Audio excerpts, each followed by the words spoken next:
That's a good one. That son got crushed. That was exciting. I mean, he swallowed it. Right here today, I'm going to talk about the Lew's HyperMag Speed Spool. This is a top of the line reel. It's $350. I got it a little while back from Lew's in a shipment of rods and reels for testing, and really like this reel. Been very impressed with it. It's super light. It's 5.2 ounces. You can tell that as soon as you pull it out of the box, but it's also got a 95 millimeter carbon handle on it, and so it's got a big handle. It's good for power fishing stuff, but it's so light too, so it's really good for finesse presentations as well. I actually have a float worm rigged up on it right now because I wanted to see, I've been fishing a frog and a spinnerbait on this reel primarily, but I wanted to see what it could do with a finesse bait, and I actually was able to dial it in and throw a float worm, literally like a little V&M float worm, 8-inch trick worm with a 4-aught Gamakatsu offset O'Shaughnessy bend worm hook, and I was able to throw this thing 86 feet, just a little over 86 feet. So that's pretty impressive for a bait that weight. It's 0.2 ounces, less than a quarter of an ounce between the hook and the worm. And this is with 40-pound braid and a 7.3 medium heavy rod.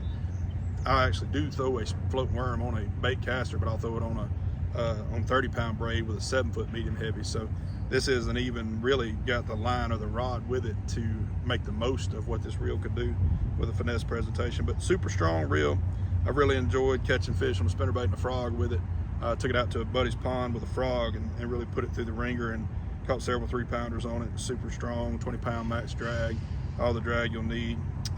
It's easy to adjust the centrifugal brake. It's got an external adjustment there.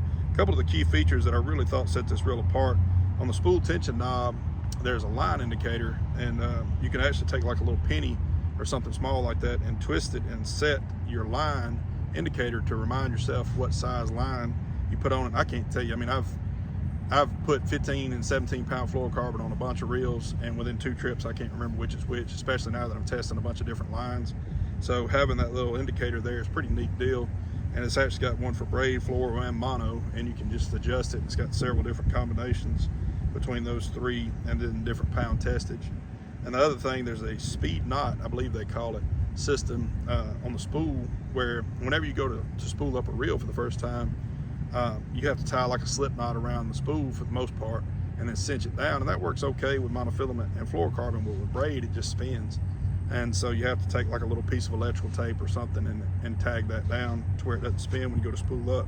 So with this reel, they've actually got a system in where there's a little hole and there's a slit, and so you just tie an overhand knot in your line, stick that through, and then pull it up into that slit, and then that's how you start the line onto the spool. It's very, very effective.